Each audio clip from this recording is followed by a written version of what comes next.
exaggerate when they speak. And then when they speak about Shavuot or Rosh Hashanah, Yom Kippur, like there's nothing else but Yom Kippur. So you have to have a perspective on how to understand what they're saying. What I want to, Hashem will help me to say what I want to say right now, and not, it doesn't take more than 2 minutes, but the idea is big. But the idea is that what interested them was nothing less than eternity, like very big.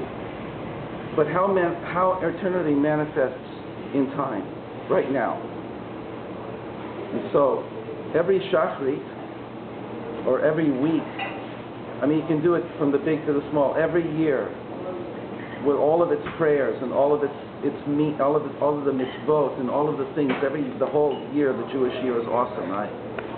But down into the week, and then down into the day, and down into every particular prayer, is what interests them is nothing less than a total connection to beyond time.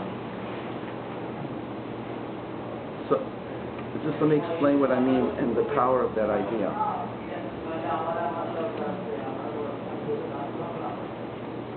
Time usually, moments flow into other moments, and what was here now is longer here. This moment doesn't exist anymore once this moment is happening now. That's how time works in terms of linear time. But if you kind of drive a wedge into the moment that's fleeting, that's leaving, that I don't get, I don't have it, I can't grab onto it. I always felt during high school I can't be in the moment. I was always at least a few moments behind the moment. I couldn't be spontaneous enough to be in the moment, and it bothered me. Then I realized when I got older, don't worry about it. It's okay. That's not. You're chasing after something you can't be caught. Because what the main thing is to stop, to see the moment not as something that passes, but to drive a wedge into the moment and pry the moment open. And in the moment, every moment is an incredible moment of eternity.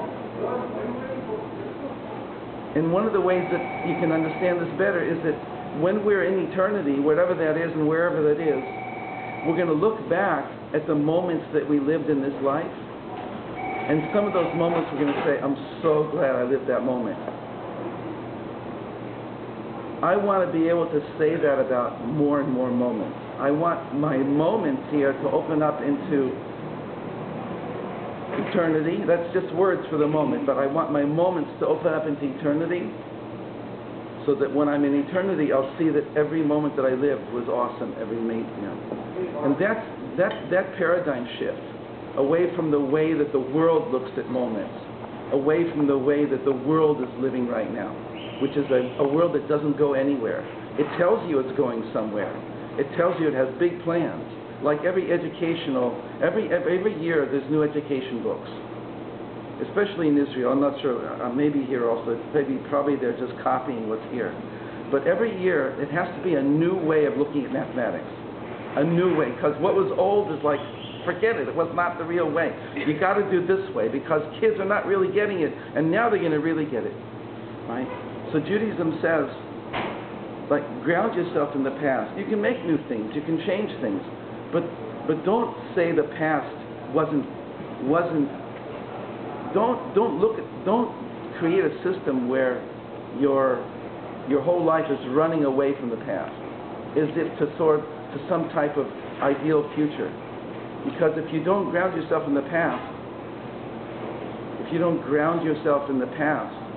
in the souls that we are a part of from the past, that we've been here before, in a sense you're I don't know, maybe it's obvious, but how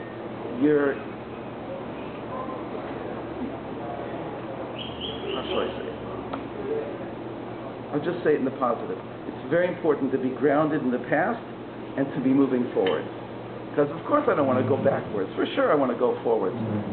But I want to go forward in such a way that the best of the past is going to become the best of the future. In other words, Eden at the end of history is going to be better than Eden at the beginning of history. But it's going to be Eden. It's going to be the level of consciousness that we had there. But we're going to have the net gain of having gone through the whole story to get to the end.